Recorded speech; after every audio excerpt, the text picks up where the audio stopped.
Dentre todos os escritos da Bíblia, as parábolas de Jesus, sem dúvida, estão entre os textos mais lidos e mais conhecidos e mais explorados pela mídia em todo o mundo.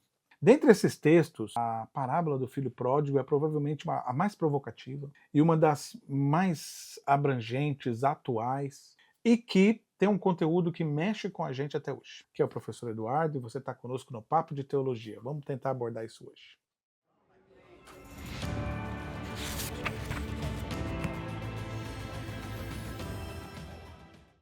E antes da gente falar disso daqui, da nossa parábola de Jesus, eu quero te convidar a pensar conosco em algumas coisas, mas primeiro eu quero te lembrar de tocar o sininho, dar o like aí para nós, se inscrever no canal, que isso aí ajuda esse canal a se desenvolver e a levar esse estudo da palavra a outras pessoas também. É uma forma de fazer missão.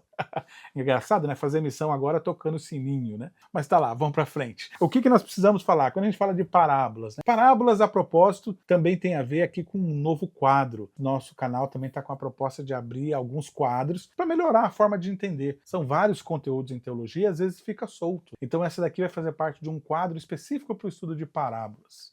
E ao estudar então a parábola, a primeira coisa que tem que entender é que parábola não se estuda igual um texto narrativo. Tá? Um texto sobre cura, um texto sobre Jesus enfrentando os fariseus. Não. Parábola é um tipo de texto que tem uma realidade específica única. E é mais difícil um pouco de interpretar. A própria Bíblia coloca, né, que quando fala para que ninguém entenda, usa parábolas, onde somente aqueles que deveriam entender entenderiam. Então seria essa já uma outra forma de expressão enigmática. Tem muito isso na tradição bíblica. Mas qual que é a da parábola conhecida como filho pródigo? Primeira coisa que eu quero te chamar a atenção é que parábola chamada como filho pródigo não é boa a tradução. O termo pródigo não está no texto original e não é bem colocada a ideia. A melhor tradução seria a parábola do filho perdido.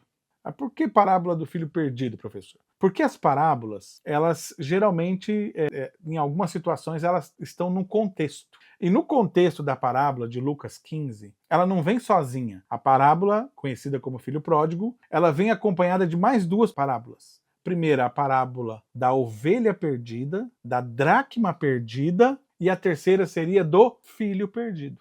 A ideia é que as três parábolas estão expressando a mesma ideia. Então, isso aqui é uma coisa importante. Às vezes, quando a gente interpreta a parábola, se esquece que a parábola também pode ter um contexto. É como se você estivesse explicando um conteúdo e usasse uma, duas, três ilustrações para poder explicar um determinado conteúdo. É mais ou menos isso que está acontecendo na narrativa de Lucas 15. Tá? Então, vamos lá, para você entender. Na primeira parábola do filho pródigo, o que está acontecendo? Desculpa, da ovelha perdida, o que está acontecendo? Uma narrativa tranquila, o pastor tinha suas ovelhas e uma ovelha ali se desprendeu do rebanho. E aí o texto traz uma coisa, umas notas bem relevantes. Uma delas, ele abandona as 99 ovelhas e vai atrás da ovelha perdida. Isso é interessante, porque essa é a máxima do texto.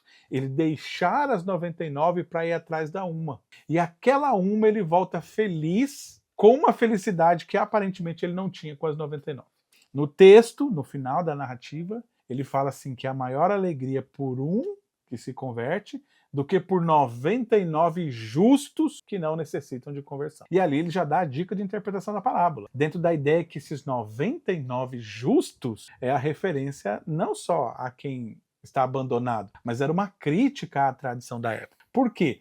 Entre as comunidades judaicas, é um texto de Mateus, de Lucas, né, que também vai se desenvolver depois em Mateus, essa aproximação das comunidades, que relaciona uma ideia mais judaica, em que aqueles são os justos. Desde o período ali dos Salmos, está bem claro, mas do período pós-exílico, se forma uma coisa que é uma espécie de comunidade dos justos, uma teologia do justo. Se eu fosse dar um título teológico para o livro de Salmos, seria o livro do justo. Então existem vários elementos, várias referências ao justo. Então quando ele fala 99 justos que não precisam de arrependimento, então ele vai ali começando a esboçar o que vai concluir na parábola do filho pródigo. Então ali a primeira parábola é essa. Na segunda parábola, da dracma perdida, ela também tem que ser interpretada dentro desse contexto. É a mulher que tem lá seu pingente colocado aqui na cabeça, que possui várias dracmas. Vocês já viram, então, aquelas mulheres do Oriente usando aquela correntinha aqui, né?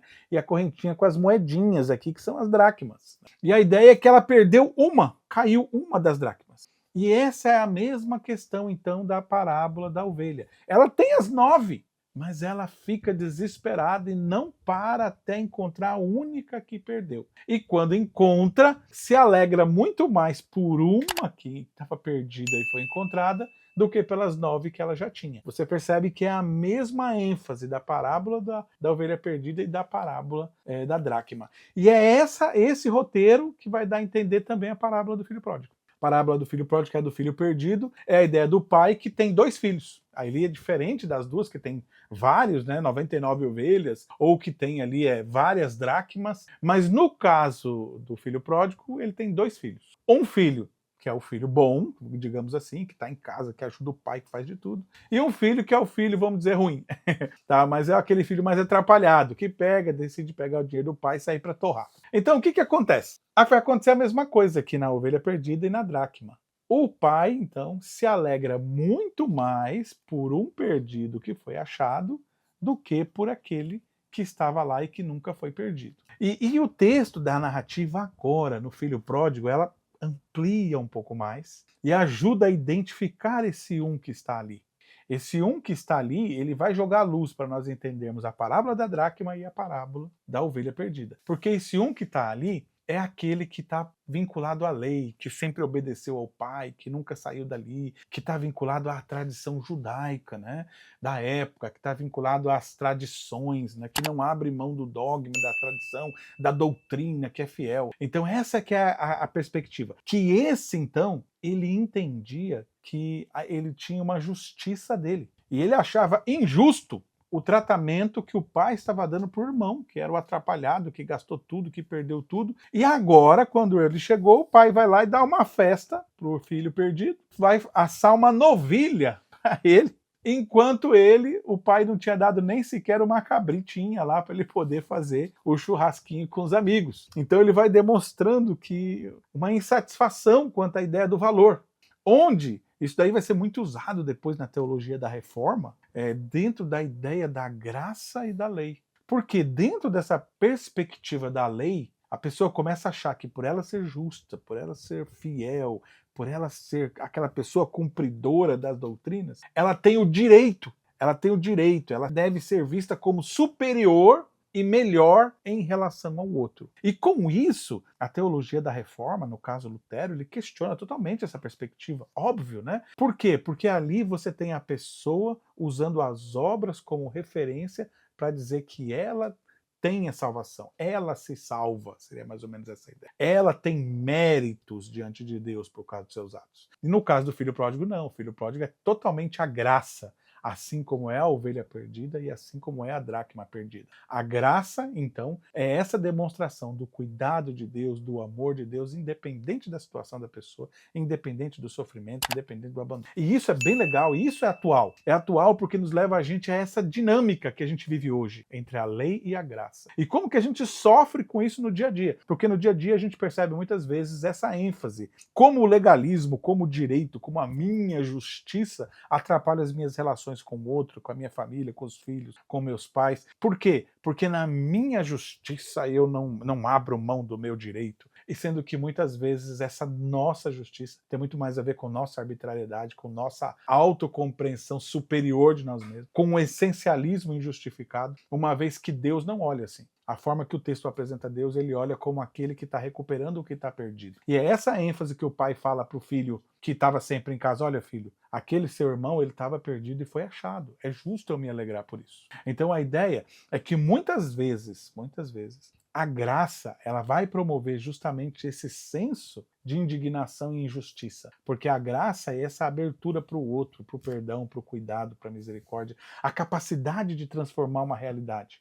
E a lei, muitas vezes, é essa tradição, radicalidade, essa proposta de olhar o mundo a partir de si mesmo e da sua própria justiça, sem compreender o outro. Então essa é a grande dinâmica aí da parábola do filho pródigo, que nos leva a pensar, sempre olhando a partir dos 3. É o filho pródigo em relação com a ovelha perdida e em relação com a dracma. Nesse caso você teria a parábola do filho perdido, que nada mais é do que uma mensagem sobre como eu devo lidar com aquilo que me falta, como eu devo lidar com as dificuldades, como eu devo lidar com os problemas, como eu devo lidar com os sofrimentos, nos ensinando que um dos melhores caminhos é justamente a graça, o cuidado e a abertura para o outro, e não se fechar no legalismo, porque você mantém a exclusão, mantém o sofrimento e mantém a perda.